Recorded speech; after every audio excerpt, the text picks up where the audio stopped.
Welcome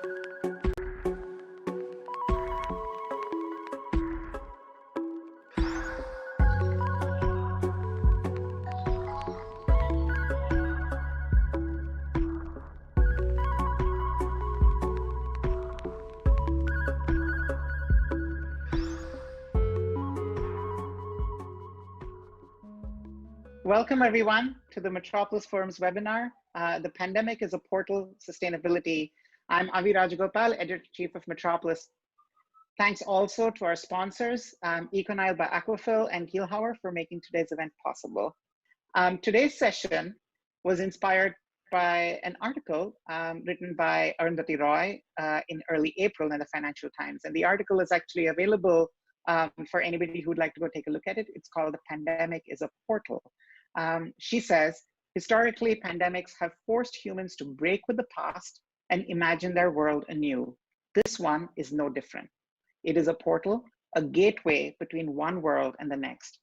We can choose to walk through it, dragging the carcasses of our prejudice and hatred, our avarice, our data banks and dead ideas, our dead rivers and smoky skies behind us. Or we can walk through lightly with little luggage, ready to imagine another world and ready to fight for it. That's what we're here to talk about today. Whether we are ready to fight for this world of ours, has this year's upheaval set us back, or does it hold important lessons and perspectives to help us fight climate change? How can our learning from our current health crisis help us take the sustainability movement to the next stage? To help us answer those questions, we have an amazing group of panelists today who bring us expertise from many different parts of the architecture and building industry. With us are Jean Caroon, who's Principal of Design Preservation and Sustainability at Goody Clancy. Jean, thank you so much for joining us. We also have Chris Helstern, who is the Living Building Challenge Services Director at the Miller-Hull Partnership. Always a pleasure, Chris. Also with us is Jesse Keenan, who's Associate Professor at Tulane University. Thanks so much for joining us, Jesse. And Jamie Maslin Larson, who's Director of Landscape at Bjarke Ingels Group at their New York office. Jamie, thanks so much for joining us as well. I'd like to kick off this conversation with Chris. Chris, 2019, of course, was a great year. Metropolis published the Candida building at Georgia Tech, which Miller-Hull helped design to achieve Living Building Challenge as well as LEED Platinum. It's really one of the most sustainable buildings in the country today. Do you think the pandemic is a barrier, or is it going to affect how we hit our 2030 goals? You know, we're hoping to get to carbon neutral on all new construction by 2030. Has the pandemic changed our plans? Thanks, Avi, and thanks to Metropolis for setting this up, and appreciate being here with all of my expert panel colleagues today. Yeah, thanks for mentioning Candida building. It was a great achievement to have another living building that's opened up. It's in its certification period now. We actually just certified our another one of our offices for Miller-Hull in San Diego. It achieved certification in May too. So it's been good for living buildings. As far as predicting, I don't know that I'll really try to do that yet, but what I will say is I think we've seen some changes already. We're seeing how people are starting to look a little bit differently at the 2030 challenge, whether they're coming to it a little more skittishly, trying to ensure that they're meeting their other project goals or project budgets now. But there's also clients and people who are even more dedicated to trying to meet the 2030 challenge now. And really, I think what's clear is that we all have to double down and try to do even more for this. We saw that the hope that emissions had reduced a bit from the pandemic is just such a short blip on the large time scale of tracking global emissions. It's really not making a difference in trying to meet our climate targets. We have to remember that. So the idea that we all just need to continue the work we know we need to do to meet climate targets in both energy and carbon, I think that's where we really need to focus our efforts on. And we know the path to do that. It's just a matter of doing it through our projects and through policy. So I think doubling down to do that work will help us get to where we need to. Yeah, it already seems so long ago that we're all excited about dolphins in the Venice canals, right? I mean, remember that? Yeah. Like it's like an age ago. I think, you know, even though, you know, we latched onto that as a blip of good news in the midst of a crazy start to the year, I think you're absolutely right. I think it's about how we get back on track, how we stay on track, and how we build on all the great work that's already been done. Jean, I'd like to bring you in here, especially because of your focus on preservation and reuse. At the end of last year, Metropolis did an article that was titled "No New Buildings." You know, we were only repeating what a lot of people have already said, that the most sustainable building is one that's already standing. As you're looking beyond 2030, which is when we're hoping to get all new construction to carbon neutral, and to 2050, when our deadline is for getting all building stock, including existing building stock, to carbon neutral, what are some of the biggest challenges ahead in that work? And has COVID-19 or the economic fallout of COVID-19 complicated that in any way? Well, Avi, I'm going to take advantage of your intro and flip the question. Let's go through it at the portal in a different way. Instead of asking how every single building of the billions that are on our planet can be carbon neutral, let's ask how we can have carbon neutral communities. And when we address it that way, it starts to look at things more holistically. It starts to look at the fact that we're going to decarbonize the economy and our built world from many different directions. So what I'd like people to be asking now is, why are we building new buildings? And if so, how much are they costing us in terms of carbon? And as we start to look at our existing building stock, what is the carbon cost for our decisions that decarbonize their operations? So perhaps instead of making every building carbon neutral, maybe we're really looking at how to take this giant pot of buildings and make them less carbon intensive in the smartest way possible. So what are the things that we could do that cost the least amount of carbon, the least amount of materials, and have the biggest gain? Might that be putting LED lighting retrofits into every single commercial building in the country or the world? Might it be, instead of worrying about replacing leaky double hung windows, adding storm windows that are still single glazed, so they're less carbon intensive, but they have a better payback? I think the payback question is really the key issue. I think that we need to think about how much carbon we're spending in order to save carbon and what that payback is. If the payback is more than 30 years, I would question whether we can afford to do that right now. So let's take it from all directions. Let's green the grid. Let's change our transportation. Let's change our food. Let's get a healthier world that is more equitable. COVID has, and the politics of the moment have really, I hope, driven to the surface something that will never go down again, which is just how unequitable and systemically biased and racist and awful our world is. And that's part of what our journey has to be, to address that. Right. It's a good lesson, right? When thinking of architecture, not just to think of buildings, but what happens in them and around them, you know, and all of those aspects, you know, adding up to the carbon footprint of a building. You know, I'm sure we're going to discuss, you know, low cost measures, high impact measures further on in this conversation. But I just want to, you know, point that, just emphasize what you just said, you know, about even simple measures like, you know, replacing LED lighting can do a great deal, you know, versus more complex methods like, you know, changing our entire construction methodology to CLT. But, you know, everything has its place, and we have to understand what the payoffs are in each case. And what, I think what you've reminded us, that we have a time frame within which to calculate that payoff, you know, and we have to prioritize on the things that are, we have to prioritize the things that are possible in that 30-year time frame that we have.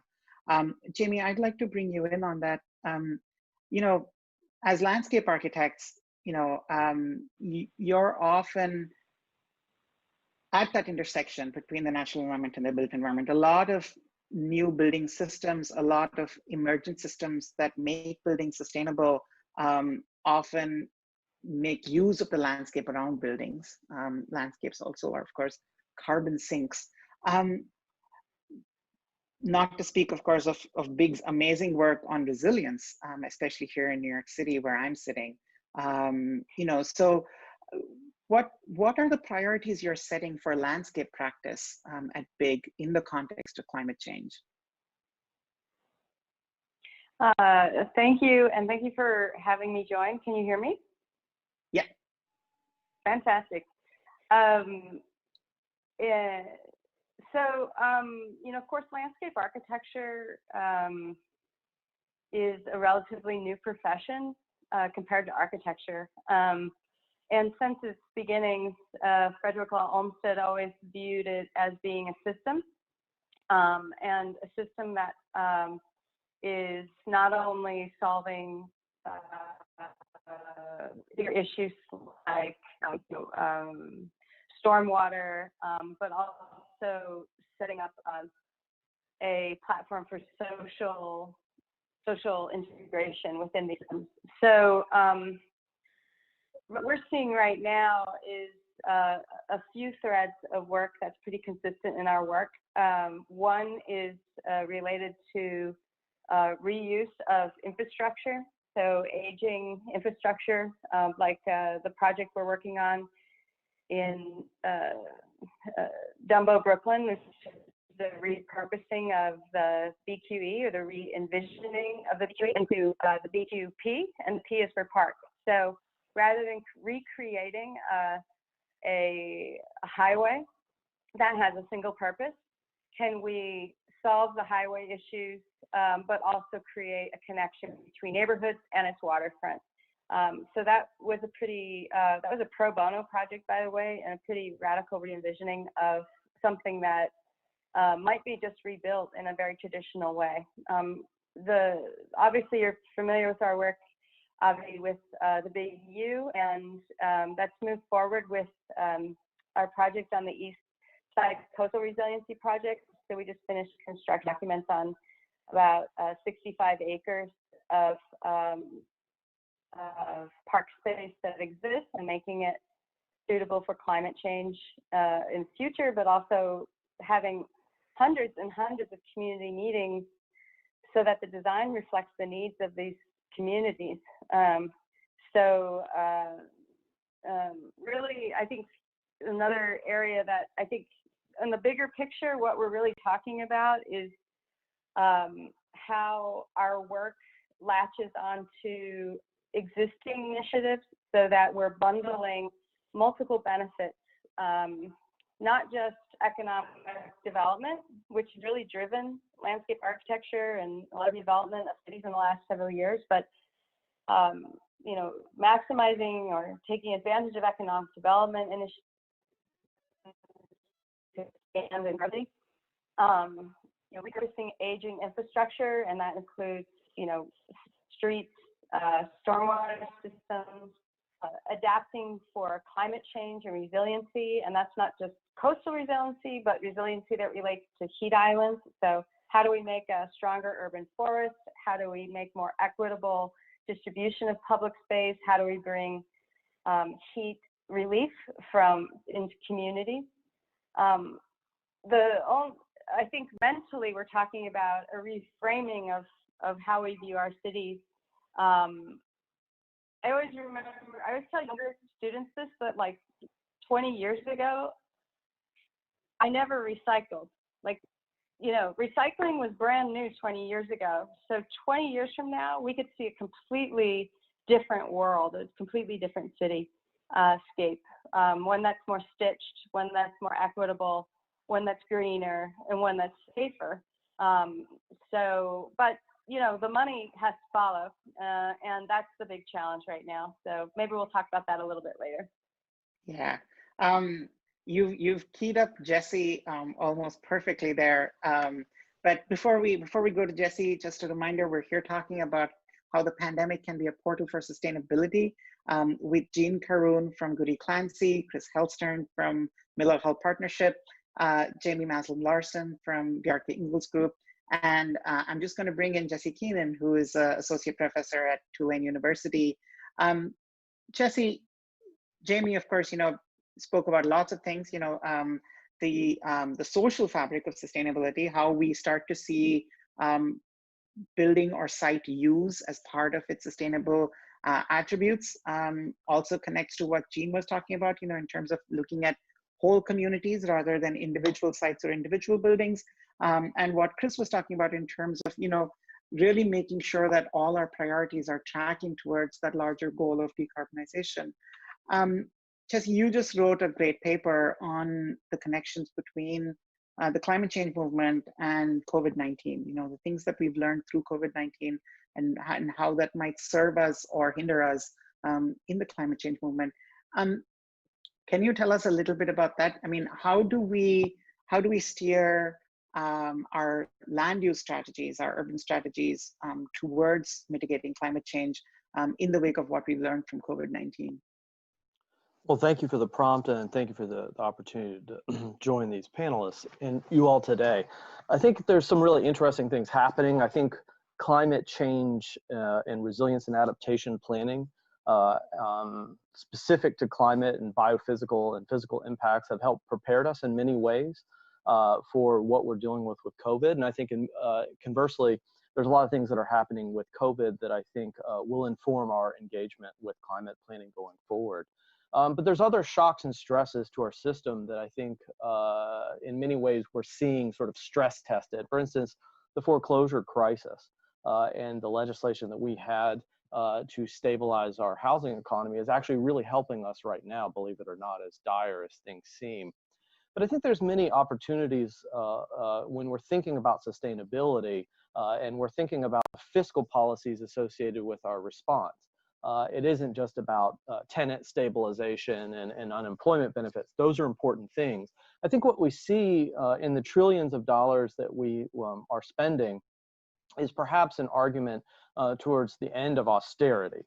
And that period of austerity, 4 decades in the making, I think allows us to re-envision fiscal policy and perhaps even ultimately monetary policy to think about public investments and the nature of those public investments. And if you look at the European Union, you look at Canada, you look at many other countries around the world that are moving forward with their fiscal investments that also are explicitly tied to sustainable investments. We have a tremendous opportunity. This isn't just about infrastructure. Infrastructure is important. There's many other facets, including engagement of building efficiency and more fundamentally engaging a labor force associated with what it would mean to advance some really low-tech, very accessible measures that would have quite scalable effects in terms of GHG mitigation. So I think as we approach this, changing of the guard of what it means to make public investments, there's a real opportunity to understand several things. One of those things that I think that you're going to be seeing from fiscal that's going to play out at a project level finance, right? So we're moving from governments making investments and that being tied to some sustainability measures to now project level. At a project finance level, I think what we're seeing is a broader global impetus for disclosure. And what that means in what we would call the Task Force for Climate Financial Disclosure and global institutions of prudential oversight, banking regulation, and really just everyday scope 1 and 2 emissions is a recognition that we have to be able to disclose physical and transition risks associated with climate change, but also our carbon footprints and our GHG footprints, not just carbon. We should remember that in the built environment. And in that broader process of disclosure, and that's disclosure that happens at a project risk underwriting level, through the banks, all the way up into the financial system, we are going to see things like green mortgages become more common and popular. We're also going to see the onus on project development to basically undertake these disclosure and these analyses that help. So in a sense, let me back up for a second and say that when you design a project and you develop a project, your bank is going to be lending you money. Your bank is going to have to disclose what kind of the foreclosure crisis and the legislation that we had to stabilize our housing economy is actually really helping us right now, believe it or not, as dire as things seem. But I think there's many opportunities when we're thinking about sustainability and we're thinking about the fiscal policies associated with our response. It isn't just about tenant stabilization and unemployment benefits. Those are important things. I think what we see in the trillions of dollars that we are spending is perhaps an argument towards the end of austerity. And that period of austerity of 4 decades in the making, I think allows us to re-envision fiscal policy and perhaps even ultimately monetary policy to think about public investments and the nature of those public investments. And if you look at the European Union, you look at Canada, you look at many other countries around the world that are moving forward with their fiscal investments that also are explicitly tied to sustainable investments. We have a tremendous opportunity. This isn't just about infrastructure. Infrastructure is important. There's many other facets, including engagement of building efficiency and more fundamentally engaging a labor force associated with what it would mean to advance some really low-tech, very accessible measures that would have quite scalable effects in terms of GHG mitigation. So I think as we approach this, changing of the guard of what it means to make public investments, there's a real opportunity to understand several things. One of those things that I think that you're going to be seeing from fiscal that's going to play out at a project level finance, right? So we're moving from governments making investments and that being tied to some sustainability measures to now project level. At a project finance level, I think what we're seeing is a broader global impetus for disclosure. And what that means in what we would call the Task Force for Climate Financial Disclosure and global institutions of prudential oversight, banking regulation, and really just everyday scope 1 and 2 emissions is a recognition that we have to be able to disclose physical and transition risks associated with climate change, but also our carbon footprints and our GHG footprints, not just carbon. We should remember that in the built environment. And in that broader process of disclosure, and that's disclosure that happens at a project risk underwriting level, through the banks, all the way up into the financial system, we are going to see things like green mortgages become more common and popular. We're also going to see the onus on project development to basically undertake these disclosure and these analyses that help. So in a sense, let me back up for a second and say that when you design a project and you develop a project, your bank is going to be lending you money. Your bank is going to have to disclose what kind of project you are designing and developing. So you are now going to have to go through that analysis to inform the bank, who's going to have to make disclosures on all the way up to their regulators and to their investors. And so what we're seeing is this interconnection, this network of disclosure, which now represents really trillions and trillions of dollars of assets around the world, really accelerate. And as we accelerate disclosure, and that trickles down to project finance, that trickles down to your project level underwriting and design and asset management considerations, I think we're really in a new era where we can take advantage of the analytics that's represented by the expertise on this panel, but we can really begin to scale that across the built environment. Because I think one of the challenges we have to date is that we spend a lot of time on high-tech buildings, and there's nothing wrong with that. This is very critically important to the advancement of the academy, to the practice, and to the built environment. But as we've discussed even here today, the vast majority of the built environment is unattended and is actually without the benefit of design, architecture, or landscape architecture. And to that end, I think, and I don't want to over-rely on economics to solve this problem. That's certainly not the case. We certainly need the leadership represented here today. But I think what we see is the confluence of economics and the confluence of professional practices reaching a measure of transparency. And that transparency is a function of disclosure on one hand, but also consumer transparency and how consumers understand their role in what they consume and their role in the built environment, which right now is not particularly clear. And I'll stop on that moment.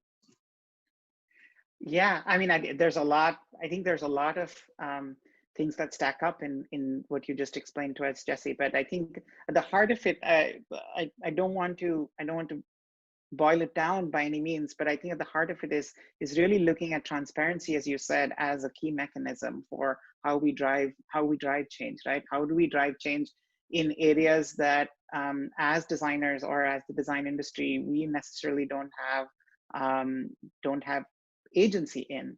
But if we can be drivers of championing that transparency, if we can provide those initial metrics, analytics, as you said, that can help regulators, that can help people who are doing the due diligence on projects, then that might see a wider adoption as some of these financial instruments and policies that you're talking about become more mainstream. I think actually that's a super hopeful idea. Well, let me just add one other thing here that it's perhaps a more better summary for my own purposes, because I think what you said is correct. But the world is being divided into green and brown asset classes.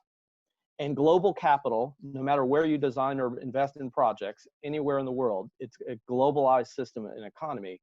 As we partition between green and brown asset classes, the question is, as a designer, as a developer, as an asset manager, which category are you going to fall into? And I know that's not such a clear binary election as people recognize in their own practices, but this is quite clearly where the global economy is heading. And I think it's a challenge for agency for all of us. Right. Our very first question from the audience actually is a great jumping off point from that. And Kelly Shannon's question actually fits right into what Jesse was saying. And I'd love to hear from the other panelists based on their own experience with stakeholders, with clients and others. Architects, urbanists, and landscape architects are largely in agreement with the major shifts needed. How do we as the professions in the built environment convince the larger public, politicians, developers, etc.? Maybe Jean and Chris, we'll have you come in on this first and then hear from Jamie as well. Well, I think the issue is really about a healthy world. I think it's about equity and health. And for instance, I was just listening to to Jesse's comments. The heritage community has been very excited by the sustainable development goals created by the United Nations, how many of those tie to building reuse, how many of them tie to equity and to heritage and the importance of a healthy world. And what we've already seen is in the plans that are coming out of Europe for restarting the economy, there's been a real focus on training programs that are focused on building renovation, which has a double win.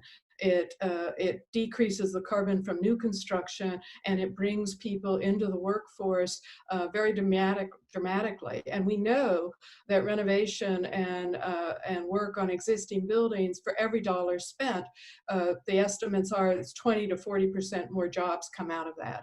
And those jobs are largely local because it's a labor-intensive process.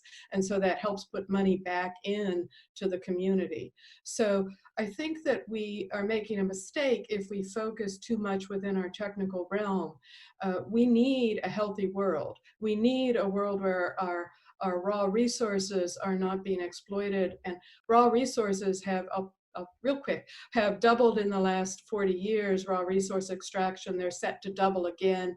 They're responsible for 90% of our biodiversity loss, and they're driven by the construction industry.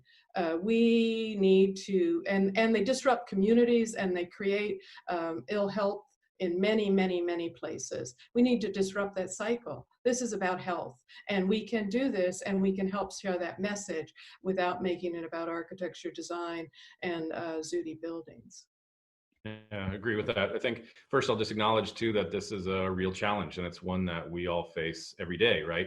We try to talk to our own staff. We try work to be done there. We can all keep talking to people, the general public. We do things like these, submit written testimony. There's a lot of different ways to do that and to engage in the policy and advocacy realm within your particular focus and interest, both state and local governments. And that really makes a big difference. And that's where we can see some of the fastest ground we can gain right now. Absolutely. Jamie, actually, maybe we should pick up this next question here, and then Jesse and Chris, if you want to come in on it too after Jamie does, that would be great. Jamie, Carrie Jensen asks, how do we rethink public transportation systems to achieve social equity, address public health and safety in the age of COVID, and help us achieve carbon emission goals? Of course, I'm thinking of your work with transit infrastructure and of course roadways at this point. But can you just reiterate for us, hitting that triple goal of equity, health, and safety in the age of COVID while we're also decarbonizing? Yeah, and I think the question, it says public transportation, but what we're really talking about is expanding public transportation modes that are efficient and clean, and deprioritizing private vehicles, obviously, which are inefficient. And there's also a ton of work we're doing with regard to expanding options for getting around the city or cities. And one of our projects, we've been working for a year with Toyota. We're actually creating a master plan and a whole public realm plan to test out autonomous vehicles, making a whole neighborhood, a whole community of the future without cars. And this is coming from a company that makes cars, for its business. So they see the writing on the wall. They see the future. They're very progressive and understand that we need to actually test and pilot these systems in the real world. So we're actually just finishing concept for the first phase of Toyota Connected City. And even on some of our public realm work, we're working on 273 acres of downtown Brooklyn, there's very few shared streets and the public realm is rather tight. And so we're looking at ways that integrating bike lanes, which could eventually, and bus lanes, which could eventually be converted into other kinds of transportation systems. And with regard to equity, internally we did a ton of research, and I wish I could share it with you all. But obviously the challenges that we analyzed in New York City, that everybody that with essential work living in the outer boroughs, and so how did they get to where they had to be? These are, and that's of course a kind of a hot spot in terms of being interacting with others and potentially getting the virus. So these systems are just antithetical to health and wellness, as Jean was talking about, and are long overdue for a change. So we're actually working on a thing I can't really talk about right now publicly, but is a larger vision of how we can repair and prioritize these long overdue antiquated systems and try to level out the disparities in transportation. That, quite frankly, I think to Jesse's point, if we're relying on the private sector is way ahead of the public sector. We just can't, we really need to have our politicians and our taxpayers backing up these initiatives so that we can move forward with it. I actually have a lot of hope in the sort of sea change that's happening because of the pandemic and because of Black Lives Matter. But it's going to be a little messy for a little while. Jesse, can you talk about public infrastructure, public investment a little bit more in terms of your earlier comments as well, and with regard to this question, I think one of the things that COVID-19 has certainly brought to the fore is the limits of private enterprise, especially in the face of large systemic challenges like a pandemic. which is small compared to the systemic challenge of climate change. So just if you can talk a little bit about public transit as an example of a system, and how we can look at investment in that system going forward. I'm not sure that what we have seen is representative of the limits of the public sector, or the private sector rather. I think what we've seen have been the limits of the public sector and the abject failure, both morally and logistically, associated with the President of the United States, who's more or less an unindicted criminal. In fact, Goldman Sachs tweeted out today and released a report today that if people just wore masks and the federal government just asked people to wear masks, which would be pretty simple, we'd tack back on 5% of our GDP loss somewhere along the way. That seems like a leading in the private sector. Now, I don't trust Goldman Sachs to be in the best interest of anyone, but I think it's worth reflecting upon that going forward, investments in the public realm, like transportation, are going to be critical. And in fact, when you're talking about deterministically evaluating sustainability of buildings, ultimately, it all boils down to not high technology or low technology or money or anything like that. It ultimately, and money is indeed part of it, but it does boil down to land use, right? And more fundamentally. And so when you're talking about making investments in sustainability, we can focus on the margins, or we can get to the fact of the matter is that we need to make investments in infrastructure that have sustainable urban development components to it. It's at that juncture then we can address procedural injustices associated with land, economies and marginalization and health inequities and everything else. But at the end of the day, it's about where you live and how you live. And that will require public investments, and that will require changing consumer preferences. And those have to go hand in hand. And so in many ways, it's really an all hands on deck proposition. I want to acknowledge one of our participants here today, Jay Raskin, the architect from Portland, Oregon, that I chaired with during the Obama administration, our various activities relating to the built environment, and who's a real leader on this. And I think one of the things that I will channel for a second, a little bit of Jay's perspective, is that, and Jay, I believe, was a former mayor, is that, politics are local. We can rely on the federal government to make investments in transit and things like this, and we can hold our breath for infrastructure bills all we want. But really, the politics at the end of the day, and 75% of all infrastructure spending is local. It's local governments. It's not even the state governments, just local governments. And so I think you can have a great deal of impact in shaping the politics of where you make investments locally. And you can be engaged in that. And, we talk about equity, but equity is two things. It's distributional equity, about how you distribute resources. And the other part of it is procedural justice. And I think engaging people in our communities to understand that most of the infrastructure is a locally derived proposition is really and critically important in holding people accountable to those measures of sustainable development and sustainability, but also measures of resilience and adaptive capacity that accommodate the impacts of climate change. It's an all hands on deck, but really quite a local phenomenon in many ways at this point. Right. And thank you also for highlighting the fact that, that whether we're talking about equity or sustainability, which, obviously should go hand in hand at this point, there are aspects of it related to outcomes and aspects of it related to procedures. And to Chris's point earlier, as citizens, I think there's an onus on us to also keep an eye on the health of procedures, just as much as there's a onus on us to keep an eye on the health of outcomes, whether in the built environment or elsewhere.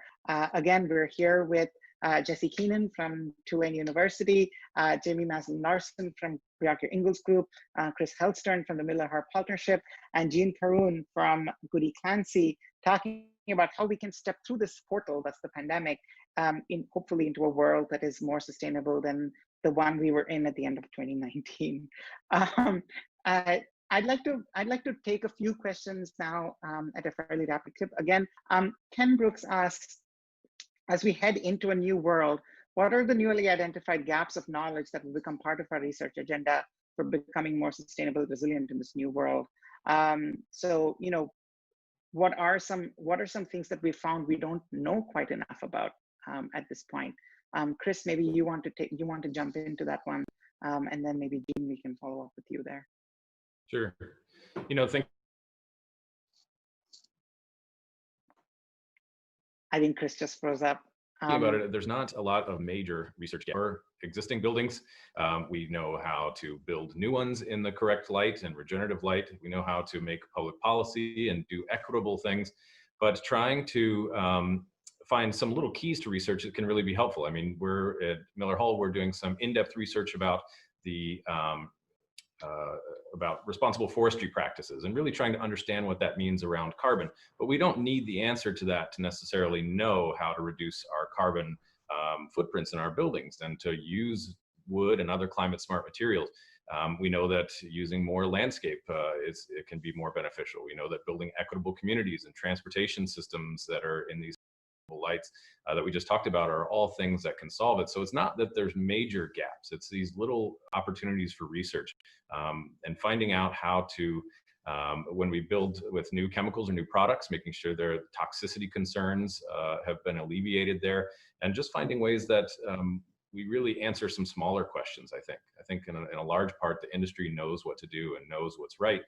It's more about doing that through either these public policy moves or people that have the right idea that build buildings and have the ability to make these changes. So we really essentially have some of the big research questions already tackled, I feel like. Right. Yeah, and you know, I mean, it's really a question right now of those who haven't made the commitments, trying to bring them on board to make those commitments. You know, we know what needs to be done, as you said. We have a question here about budgets. One of our attendees asked, municipalities large and small are facing huge budget cuts this year and likely for the next several years. We're not building, we already have retrofit streetlights, improved old buildings. My concern is, how do we keep our communities moving forward while facing staff reductions across the board with little money for new programs? We are looking at, I'm not quite sure if that is an accurate description of the situation we're in, but if somebody has a reaction to that in terms of, are we going to see a tightened budgets, especially in the public realm, following the COVID-19 crisis? So we're already seeing this across municipalities, state governments, special tax districts, all across the United States.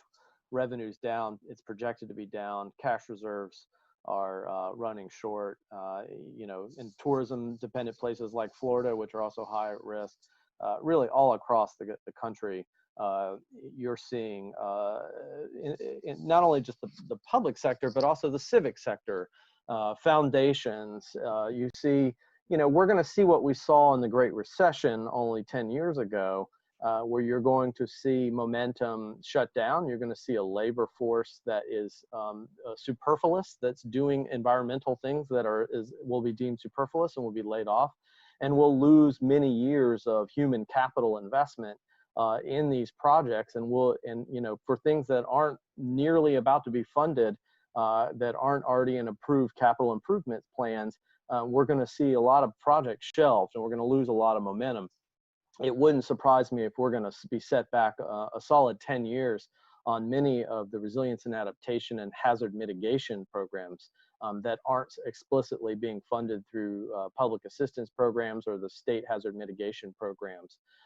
So we are going to be losing out significantly, because unfortunately, for a lot of local governments, matters of the environment, and this shouldn't be the case, but they are indeed a luxury, and they are a luxury associated with excess tax capacity and spend capacity, and that's just the fact of the matter. Yeah, you know, hopefully, you know, as over the long term, you know, over the trail of the COVID-19 crisis, some of those things will right themselves if we keep pushing forward on the priorities associated with climate change. There's a question here connected to that. And Jean, Jamie, go ahead. I'm sorry, if I could just add, you know, a positive spin on that very sad message Jessica gave. which is that, and probably factually accurate, but on the one hand, the way that the public has really seen the value in being outside and being in nature, in being in public space, I think is sort of like, you can't put a price to that. So, and where we need to have alignment as a society is in knowing like where our future, you know, what values we want as part of our future, you know, what do we want our children, you know, to experience as they grow up. And I think that on a certain level, yes, of course, all those realities are true, but we're also changing the way people view how their experience of cities is, and how they may engage with open spaces and public spaces. I, for one, feel like with the new administration and vote like a kind of a solid kind of endorsement of a future, we might see some initiatives, certainly on a state and city level, maybe not federal government. I think that we'll start to see some initiatives shake down. They'll have to be demanded by voters and demanded by communities. Right. And I'll just note, Chris, we're facing a budget shortfall too, is you know, the city has decided to prioritize a community center renovation project that we're working on. And so I think strategies like that, where you're really supporting community, which is certainly something we need in this time, and building those types of projects that provide lots of other support down the road, can really be ways we can help rebuild during this time. Right. You know, there's a question here about communities of color being disproportionately affected by environmental racism. And, you know, in connection to Jamie's comments there, and to Chris, what you just said, certainly in New York City, we're seeing an extraordinary scrutiny of how the city is, you know, redoing its budget. In other places too, budget discussions in cities have never been so closely tracked, I think, as they have been this year, especially just because of the work that advocates have done on the streets for us. You know, and so you know, over time, as Jamie said, maybe with a different dispensation, different power structures, maybe it might be possible to slowly, you know, turn the ship around. There's a very specific question here for Jean, and I think it might be something that's worth taking on. Joyce Lee says, Jean, enjoyed Jean talking about the heritage sector and Jesse talking about economics. Endowment funds could play a big role in driving investment decisions and even real estate decisions. How could designers be most effective in those funds going green? So, you know, what influence can designers have on endowment funds, especially in dealing with existing building stock? Hi, Joyce. I was just working on my Smithsonian paper today, so you were in my mind a lot as I reread your words. And I'm not sure I'm going to directly answer your question because I had something else I was thinking about. I've also been reading a lot of Ibram Kendi, who is a leading scholar on racism. And he said recently in an interview that you have to believe that you can make change in order to make change. And I don't think when some of our most important legislation about the environment and heritage happened in the 60s, it was because President Nixon believed in equity and in environment and in heritage. I think it was because of political action and because of people. And I feel like this moment really could be a portal. We really are re-engaging. And I think that many of the foundations that we see are, perhaps they're jumping on the bandwagon, but I don't care.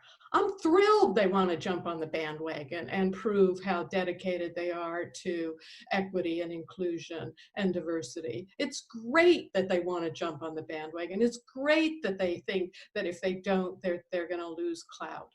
So, and I also was thinking about these cross paths that we should be looking at.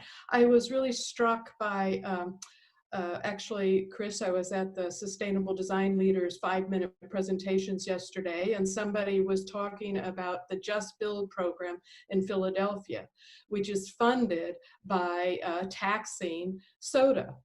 We have to, and it's being pushed back, of course, against the big industries, but we, the community, we have a chance to really spin this now. And I think it's a very exciting moment. My heart bleeds for all the people who are bleeding, but we can do this. We can change the world, and it's a wonderful moment to really rethink who we are and where we're going. And I believe that the foundations can be part of that as well. Money made from who knows where, I probably don't want to know, but it can still help change things. Yeah, I mean, if there's a cause, if there was a cause worthy of laundering money, it is certainly climate change. We are here talking about how the pandemic can be a portal to sustainability with Jesse Keenan from Tulane University, Jean Caroon from Goody Clancy, Jamie Maslin-Larson from Bjarke Ingels Group, and Chris Hellstern from the Miller-Harb Partnership. Thank you all so much for speaking with us today. There is a question here from Daniel Schneider, which has a lot of different threads in it, and I'd love to kind of unpack it a little bit. There's a lot of anxiety, of course, provoked by the COVID-19 crisis around the wisdom of density and the life of cities, right? Density has been often, you know, kind of our go-to as a basic tenet for, you know, even in the fight against climate change, just because of sort of emergent efficiencies. But, you know, Daniel says large cities like Boston, where I assume Daniel is from, are wonderful due to their established historic urban fabric and their density. Do you think COVID-19 will have a detrimental effect on people visiting, living in, and working in larger cities? And I'd love to take this as a larger question about the quality of life in cities and how that squares with the fight against climate change.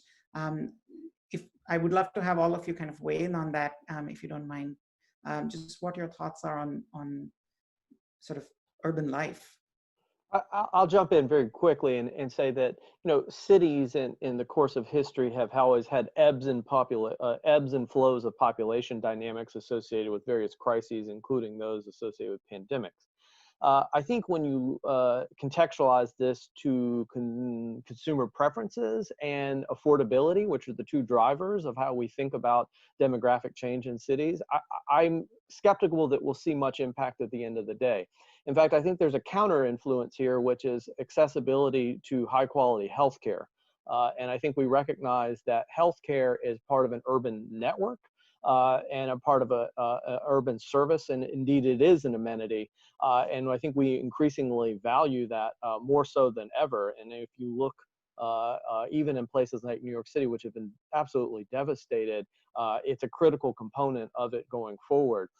You know, we in the past census have been experiencing decreases in urban density and increases in density and population in suburban and ex-urban areas. And a good one of the reasons for that is people are essentially being priced out of cities. So if we have some stabilizing effects and we mediate some of the, let's say, dynamics of inflows and outflows of population in urban cities, that could be an okay, it's going to hurt, no doubt, but it could be an okay thing to actually stabilize what is an underlying affordability problem for many people and many households. And so I tend to think that there will be little to no influence in urban density. And if anything, we will see a bit of a flat lining implications in terms of land economics and ultimately the affordability. And that's probably a good thing to help really reconcentrate population density in cities.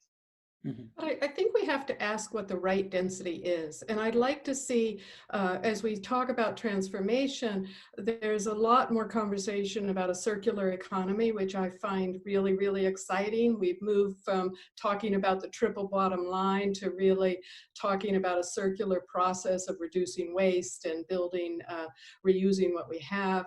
So when, for instance, does it become untenable, both economically, socially, and environmentally, to tear down a 55-story building in order to put up an 80-story building?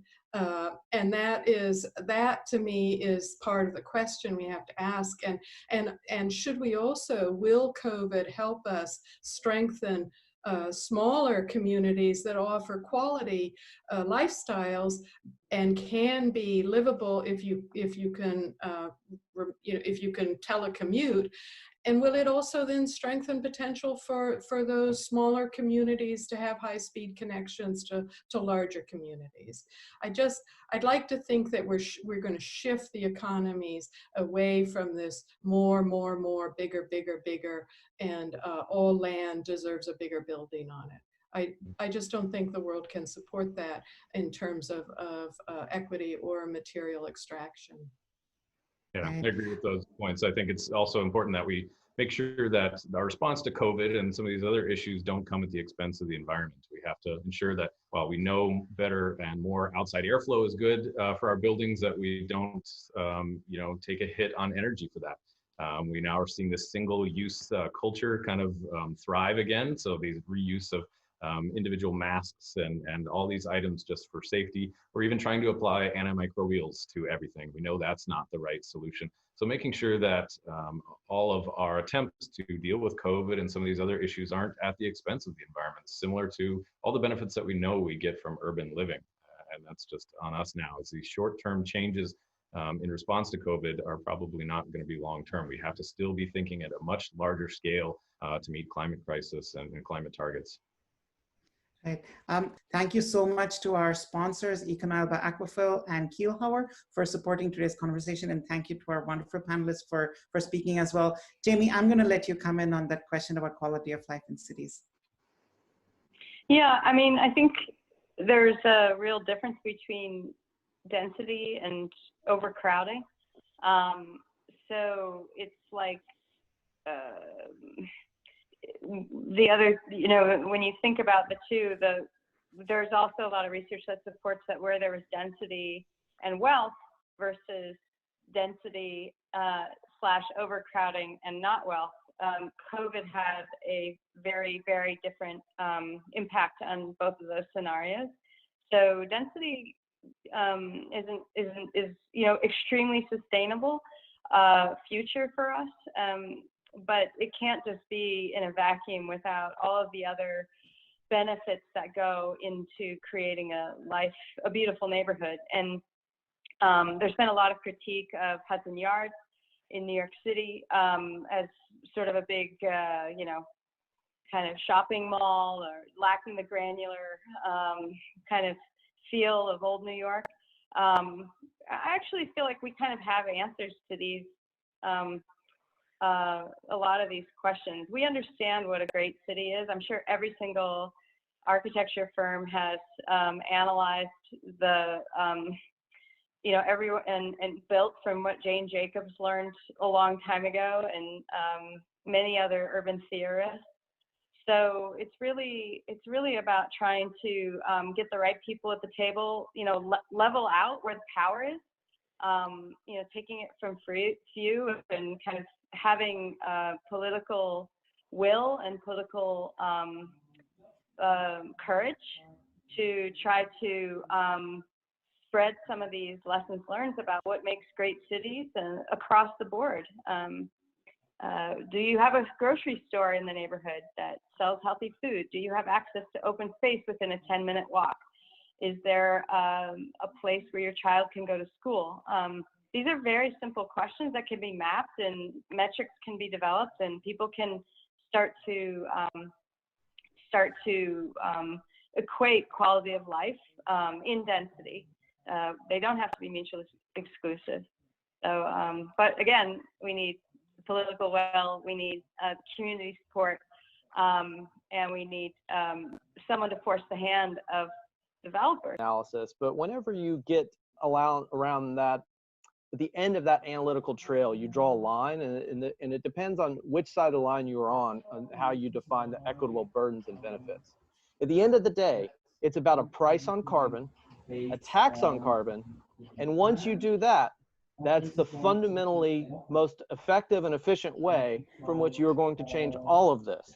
So if you really want to be sustainable, get out there, vote, and push agenda that focus on one thing, a price on carbon. And when you do that, the glass architecture that we see in Hudson Yards and those 350 per square foot office buildings are going to completely change in their fundamental economy. You just made my heart soar, Jesse. That's lovely. Absolutely. Yeah, I don't know if there's a way to top that. I mean, you know, that just lies at the heart of so many issues. You know, the moment you tax carbon, then asking people to expend fuel to access basic amenities like healthcare turns out to be, you know, an unsustainable proposition. And then we might see better networks. The thing that, Jesse, you started out respond to this question describing, and I think that all the others have kind of built upon as well, is, you know, it's not about density in and of itself.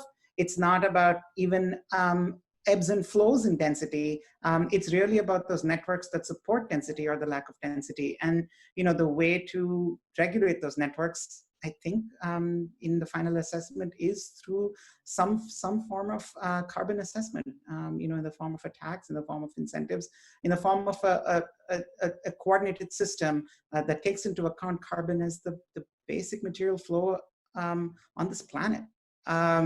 Thank you all so much for spending the extra time with us today. And thank you for everyone in the audience who stuck around.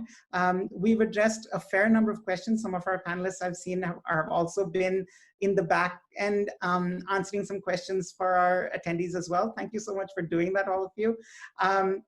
This has been a fantastic conversation, and we've covered a large topic in about an hour. Thanks again to our sponsors, Econile, Aquafil, and Kilo, for supporting today's conversation. We'll be back next week with another conversation about how the pandemic can be a portal for inclusivity, looking at questions of access, both for people of all ages, for people of all abilities, as well as for people of different socioeconomic and racial backgrounds. So join us for that conversation next Tuesday, same time, 4 p.m. Eastern. And then at the end of this week, on Friday, you'll be able to go to metropolismag.com/lab. That's metropolismag.com/lab, which is our sustainability lab. A place where we're gathering together all the resources that we do have around sustainability. Our webinars themed around sustainability will also be available there for on-demand viewing. Thank you all so much again for joining us. It's been an absolute pleasure discussing this fairly complex and fairly deep topic with all of you. Thanks so much for attendees for staying engaged with us over the hour. It's been an absolute pleasure. Have a good evening, everyone.